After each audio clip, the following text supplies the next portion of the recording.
Bueno, me voy a quitar el tapabocas porque me dijeron que no se escuchaba muy bien el sonido en la transmisión, entonces pues estoy a una distancia prudente de los demás, entonces me quito el tapabocas cumpliendo todos los protocolos.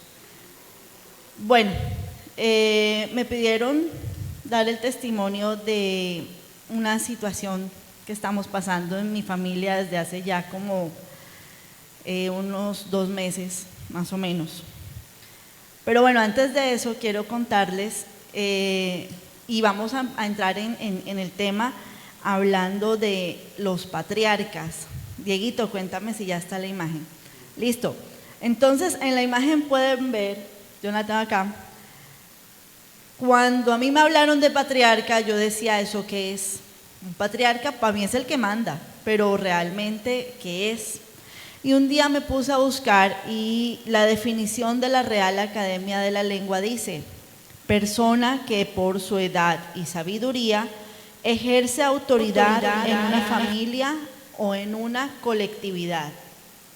Wow, es alguien muy importante, ¿cierto? Y en la imagen que les estamos mostrando están los patriarcas principales que aparecen en la Biblia, que son Abraham,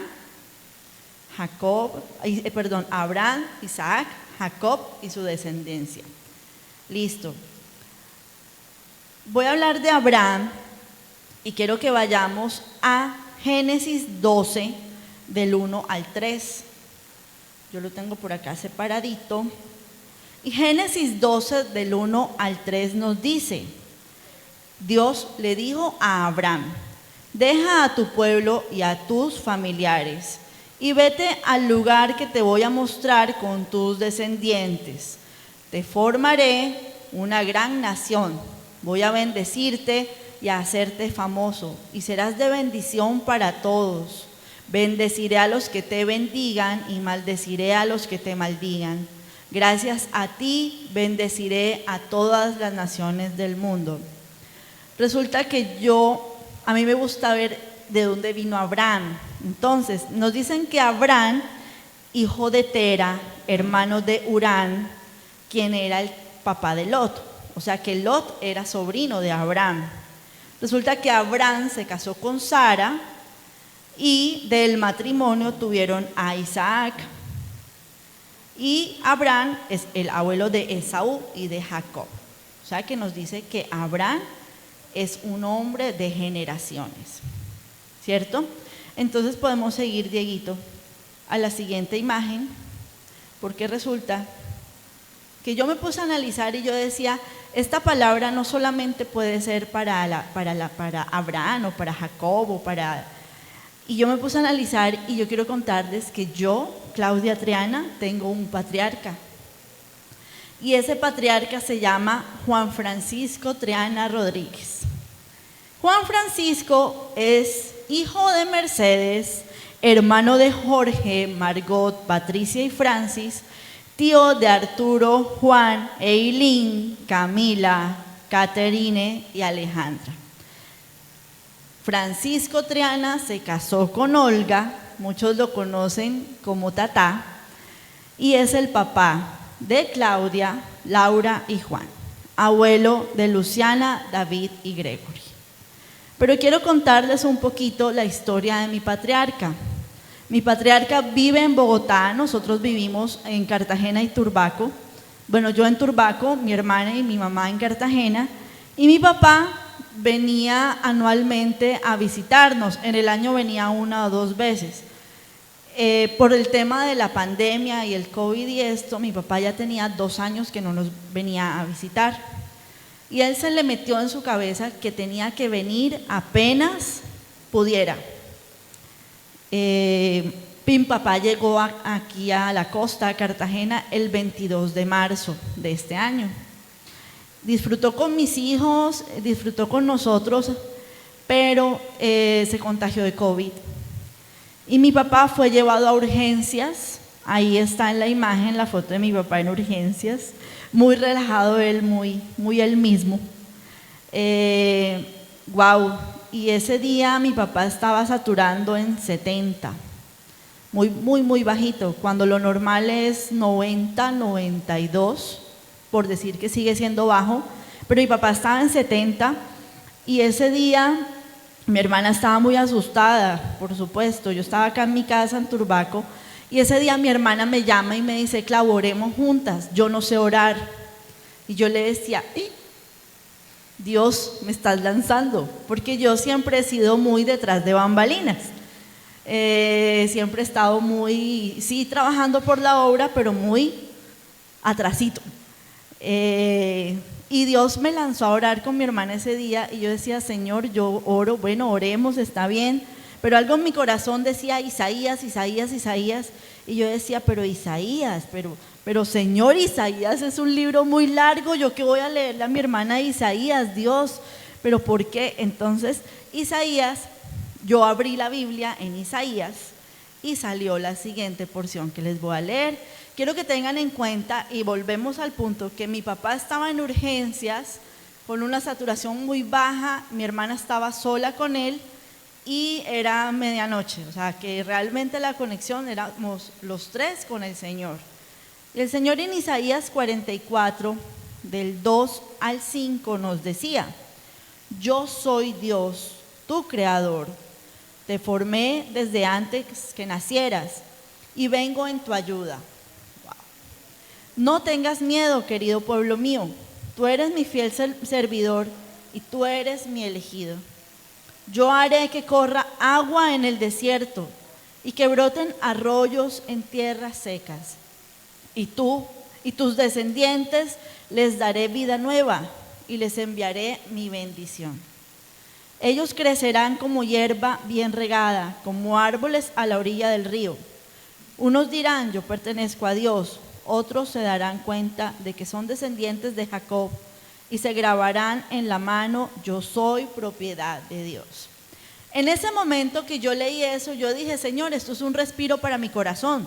Gracias Dios porque tienes el control. Pues así como uno dice, sí, gracias. Pero ya con el tiempo, cuando empezamos a tener más crisis, me doy cuenta que esta palabra no era para mí, ni para mi hermana. Esta palabra realmente era para mi patriarca, para mi papá. Resulta que estando en UCI, me llama mi hermana y me dice, Clau, necesitamos, estaba en urgencias todavía. Entonces me llama mi hermana y me dice, Clau, necesitamos urgente una UCI. Y no hay disponibilidad en Cartagena, ¿qué vamos a hacer? Entonces empezamos a orar, y bueno, y mucha gente oraba por mi papá. En la iglesia de Cartagena, gracias a todos de verdad los que oraron por mi papá en ese momento de la UCI, porque quiero contarles que conseguimos una UCI y mi papá ingresó en calidad de sobrino de uno de los médicos. Usualmente uno dice, llego a la UCI y me atienden y listo, pero pues saber que iba en calidad de sobrino de uno de los médicos nos daba la tranquilidad de que lo iban a atender muy bien. Humanamente decíamos, lo están atendiendo bien porque es sobrino de pero no, lo estaban atendiendo bien porque es bendición del Señor, porque el Señor lo estaba bendiciendo desde que nos dio esa palabra en Isaías, donde decía, no tengas miedo, querido pueblo mío, tú eres mi fiel servidor, tú eres mi elegido. Dieguito, la otra. Resulta que mi papá estando en UCI se siguió complicando y su saturación seguía bajando. Y un día nos llaman a mi hermana y a mí y nos dicen, urgente, hay que intubar a su papá. Cuando a uno le nombran la palabra intubación, uno enseguida se transporta a la palabra muerte. Cuando a usted le dicen a su papá lo tenemos que intubar ya, usted se asoma a esa habitación, lo ve y dice, esta es la última vez que lo voy a ver. El médico, nosotras nos negábamos y decíamos, no lo intuben porque lo van a matar.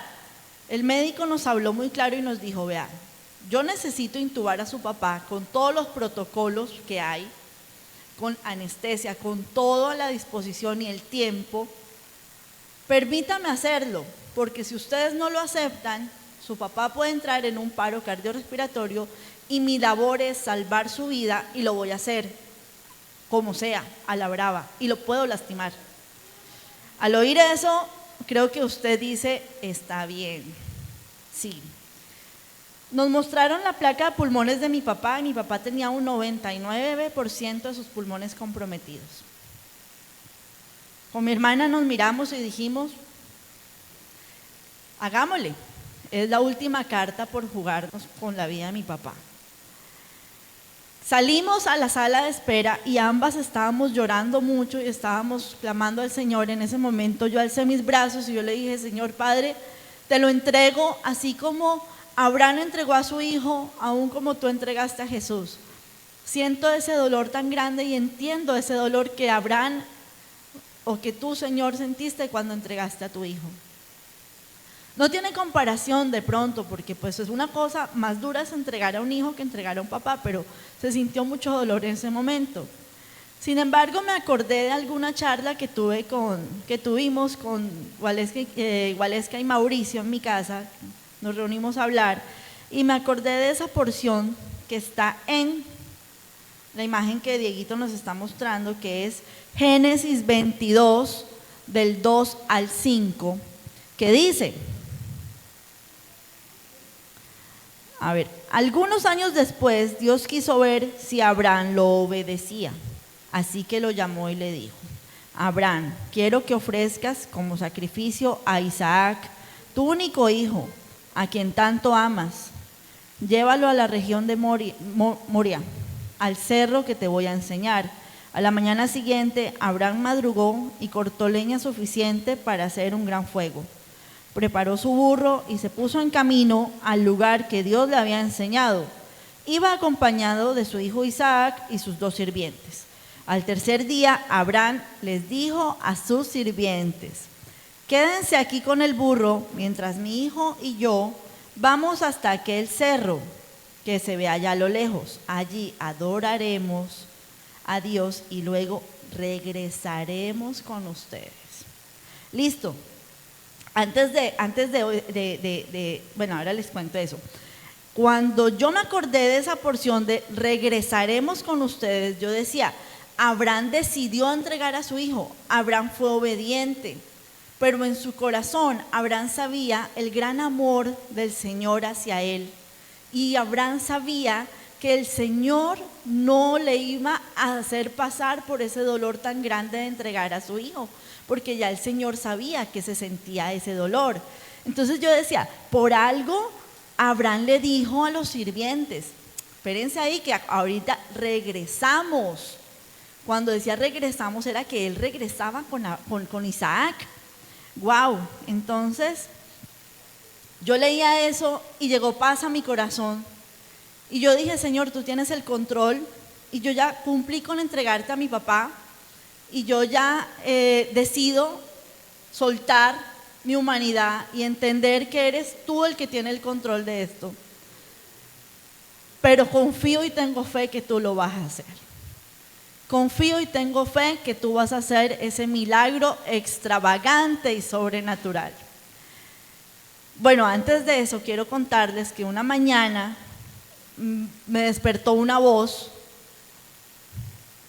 que no sé si lo soñé, pero yo me agarro que no lo soñé y que sí era la voz del Señor, y me dijo, yo tengo cuidado. Listo, mi papá lo intubaron ese día. Mi papá duró aproximadamente 17 días intubado, cuando una persona, lo normal son de 9 a 10 días. ¿Qué pasaba? ¿Qué pasaba? No entendíamos, nadie nos decía pues por qué, solamente nos decían hay que esperar, hay que esperar, hay que esperar. Pero mientras tanto el proceso, que mi papá estaba ya acostado, mi papá no sentía nada, estaba dormido, no sentía ni frío ni calor, el proceso, Dieguito, regálame la otra. El proceso era para con su familia, para con nosotras, era el proceso. Entonces fue cuando empezamos a preguntarnos por qué. Pero Dios, ¿por qué lo permites? Pero Dios, ¿por qué haces esto? Pero Dios, ¿por qué? ¿Por qué? ¿Por qué? ¿Por qué?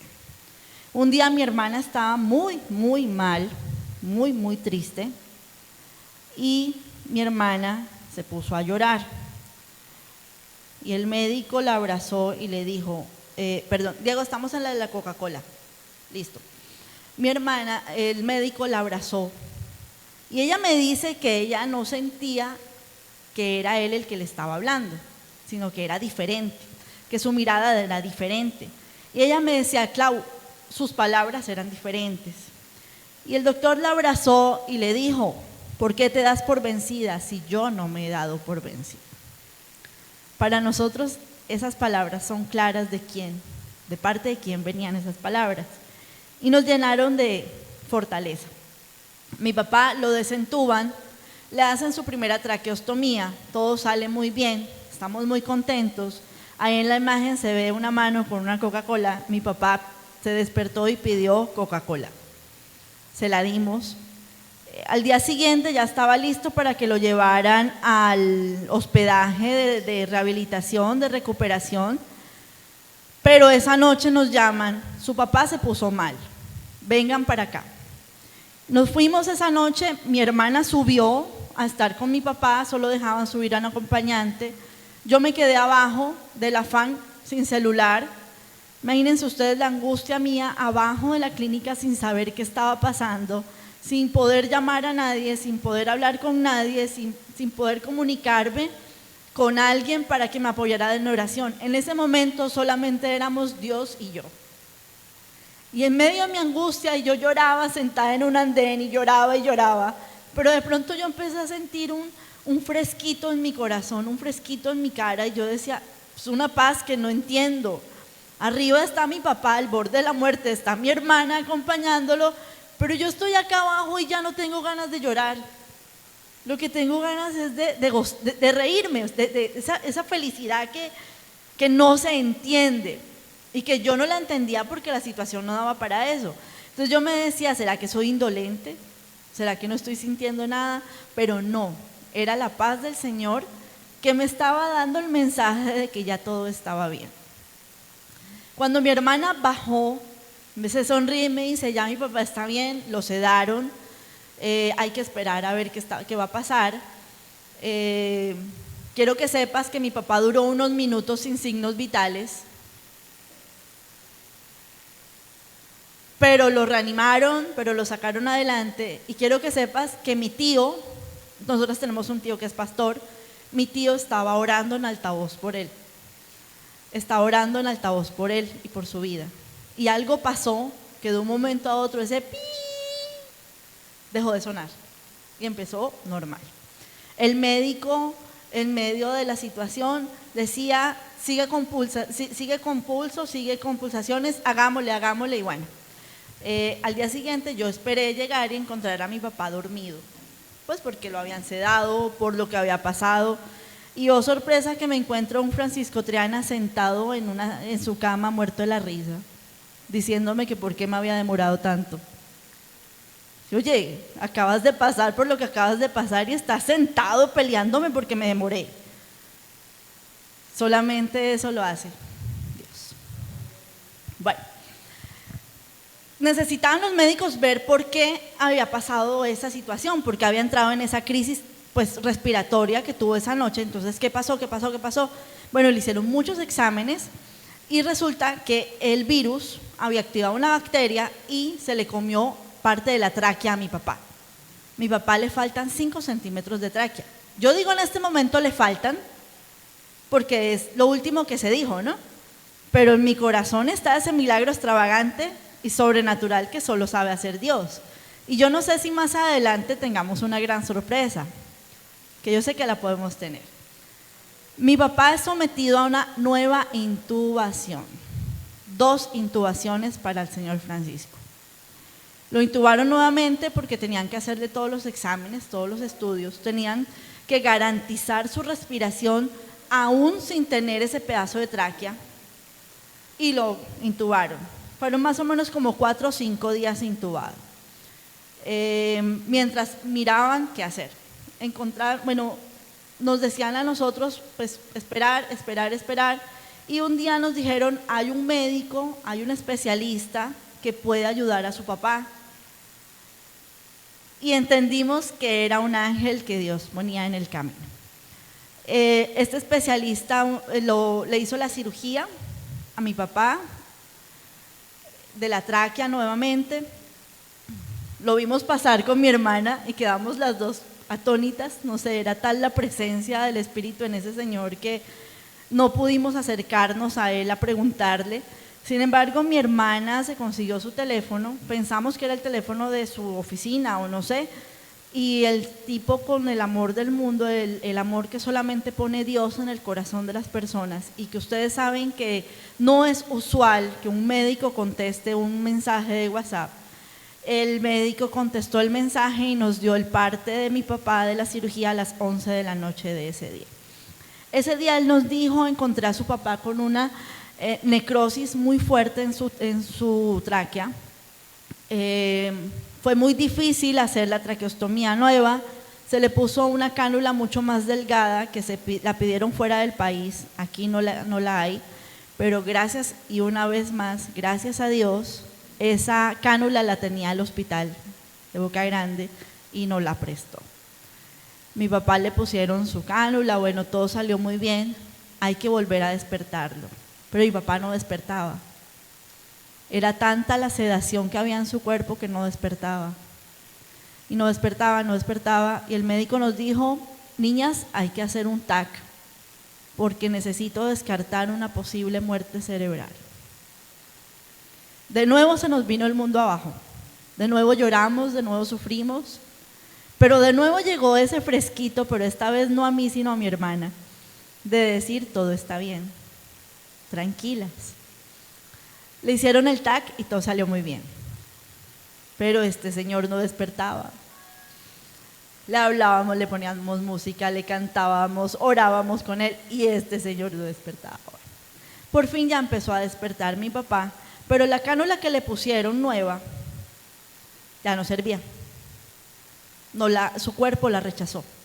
Tocó ponerle una nueva cánula. Es decir, que hasta este punto llevamos 2 intubaciones, 3 traqueostomías. Para la gloria del Señor, hoy en día mi papá come. Ayer me encontré con la sorpresa de que habla. Tiene un celular y nos llama a las 2 de la mañana a decirnos cosas, no sé, que tiene frío. Entendemos que el milagro no se ha completado, entendemos que todavía falta, entendemos que ya salimos de lo más tenaz, pero lo que viene es complicado. En este momento mi papá no tiene ayuda respiratoria, que es muy importante. No entendemos cómo pasa que él pueda respirar por sí mismo aún sin tener esa parte de la tráquea tan importante. No entendemos, pero pues son cosas que solamente entiende Dios. Pero entonces ustedes dicen: Claudia, listo, qué lindo testimonio, qué chévere, qué guerrero tu papá, gracias porque Dios ha estado en medio de todo. Pero ¿y qué tiene que ver esto con los patriarcas? Resulta que cada uno de nosotros, cada uno de los que ustedes están allá en casa viéndonos, tienen un patriarca en casa. Tienen ese Francisco Cortés, ese Francisco Triana, ese Carlos Lauren, ese Jaime, ese Gabriel, ese Tomás que está aquí al frente, este señor Javier que está aquí. Cada uno de ellos es el patriarca de nuestra casa. ¿Por qué tenemos que esperar que nuestro patriarca esté en una cama para abrazarlo, para honrarlo, para decirle: vales mucho y te necesito? ¿Por qué tenemos que esperar que pasen estas situaciones para poder sacar a flote y poder reunir esa fuerza del amor para poder levantar a alguien? ¿Por qué no hacerlo en vida? Mi abuelita Mercedes murió hace muchos años, pero ella decía siempre: en vida, hermano, en vida. Además de todo este testimonio de superación de mi papá a manera clínica, pues que Dios ha sido el que ha metido todo para que él mejore, para que él esté bien. Como familia hemos aprendido muchas cosas, sobre todo el no preguntar por qué pasan las cosas, por qué Dios nos manda una enfermedad, por qué Dios nos pone a sufrir necesidades, sino preguntarnos ¿para qué? Y ese para qué es: ¿cómo puedo yo reaccionar a la crisis? Y yo quiero contarles que hubo un momento de crisis muy dura en medio de esta situación en la que discutí con mi hermana de una manera muy fuerte, muy fuerte. Después de esa discusión, y creo que es lo que nos muestra la palabra, ¿no? Que después de una tormenta o después de una situación dura viene la enseñanza, viene el aprendizaje. Después de esa discusión fue que entendimos, hey, aquí pasa algo y Dios quiere trabajar es con nosotras, no con mi papá porque él está acostado, como les decía ahora, él está tranquilo, él no está sintiendo, pero que está trabajando el Señor en el corazón de cada uno de nosotros. ¿Cómo reacciono a la crisis? ¿Cómo puedo yo salir adelante en medio de la dificultad? ¿Cómo puedo yo ayudar a ese patriarca que está ahí acostado? ¿Y cómo puedo yo dar el ejemplo de lo que ese patriarca que está ahí me enseñó durante mi vida a manejar las circunstancias? Pero aún más, ¿cómo puedo darle yo honra al patriarca principal que es el Señor? ¿Y cómo puedo yo modelar eso que papá me ha enseñado o ese Jesús que tengo que ser yo para imitar? Cuando Dios nos manda estas crisis es para preguntarnos eso, ¿para qué? ¿Tengo que sanar mi corazón? Sí. ¿Tengo que aprender a entregar mis cargas a Dios? Sí. ¿Tengo que aprender a confiar que Dios dispone a los mejores para que me ayuden? Sí. ¿Tengo que sacar de lo más profundo de mi corazón ese amor para poder ayudar a levantar al otro? Sí. Y el médico, uno de los médicos nos decía, su papá, listo, le aplicamos antibióticos, le aplicamos cosas, pero no hay medicina más fuerte que el amor que ustedes le dan. Y nos cansábamos, porque uno decía, wow, es agotante, son muchos días. Pero ahí es cuando debemos ir a la fuente del amor principal, que es Dios. Sin Dios no podemos dar amor. Y cuando se acaba, vaya, llene el vaso a donde el Señor, llene su jarra donde el Señor, su jarra de amor. Y hoy les puedo decir que wow, ha sido una experiencia muy dura. Hoy en día mi papá está hablando, como les decía, hemos disfrutado muchísimo este tiempo con él. Hemos disfrutado tanto sus conversaciones, antes a señas, tratando de entenderle, hoy ya tiene voz. Sabemos, como les decía, que el milagro no está completo y que Dios no deja cosas incompletas. Así que vamos a tener un milagro completo, pero creo importante en este momento resaltar eso. No dejemos de honrar a nuestro patriarca. No dejemos de decirle, papi, abuelo, te amo, tío. En el caso de mi papá, sus sobrinos lo aman. Sus sobrinos no están aquí, no sé por qué. Los bendigo mucho porque sé que le han mandado muchas oraciones a mi papá. Mi mamá, bueno, mi mamá en medio de las cosas también ha estado muy pendiente de mi papá. Nosotras como hijas, esto ha sido un despertar y mi hermana me decía en estos días, Clau, yo siento como si nos hubieran dado una nueva oportunidad de vivir, como si nos hubieran dado una nueva oportunidad para cambiar muchas cosas. Ahora, lo que yo cambie aquí se ve reflejado en mi descendencia. Si yo honro a mi papá hoy, eso se va a ver reflejado en mis hijos. Entonces, y como dice la canción de la última imagen, Dieguito, regálamela, por favor. Hasta 1000 generaciones. Esa imagen que están proyectando ahora es una imagen de mi familia. Ahí en esa imagen solo falta mi cuñado Omar, mi sobrino está en la panza de mi hermana, pero estamos mi papá, mi mamá, mi hermanita, mi esposo y mis 2 hijos. El día de mi matrimonio me dijeron a mí, la promesa que el Señor nos dio fue, yo y mi casa serviremos a Jehová. Yo ese día escuché la voz de Dios, lo escuché audible, pero hasta ahora es que lo entendí. Porque uno vive en la nube y no le para olas. Hoy lo entiendo, hoy sé que era su voz la que me decía, yo y mi casa serviremos a Jehová. En este momento le servimos al Señor Carlos, mi esposo, que ustedes lo han visto, pues mis hijos en Superiglesia, yo, mi mamá, en ciertas cositas le ha servido al Señor, así ella no lo reconozca, mi hermana, y hoy tengo la plena certeza que mi papá le está sirviendo al Señor, siendo testimonio de vida, diciéndole a todos ustedes que hay esperanza de vida, que intubación no significa muerte, intubación significa una nueva oportunidad de vida, que si tú estás de la mano del Señor todo es posible, que cuando bajamos las manos y dejamos que sea Él el que actúe, Él va a actuar y Él lo va a hacer. Que tengamos plena certeza de que Él tiene cuidado de nosotros y aún de nuestra generación, que es lo más importante. Entonces hay una porción en número 6 del 22 al 27, que es una canción muy linda, que una alabanza que anda de moda ahora muy bonita. Jehová habló a Moisés diciendo: habla a Aarón y a sus hijos y diles así: bendiciréis a los hijos de Israel diciéndoles: Jehová te bendiga, Jehová te guarde, Jehová haga resplandecer su rostro sobre ti y tenga de ti misericordia, Jehová alce sobre ti su rostro y ponga en ti paz.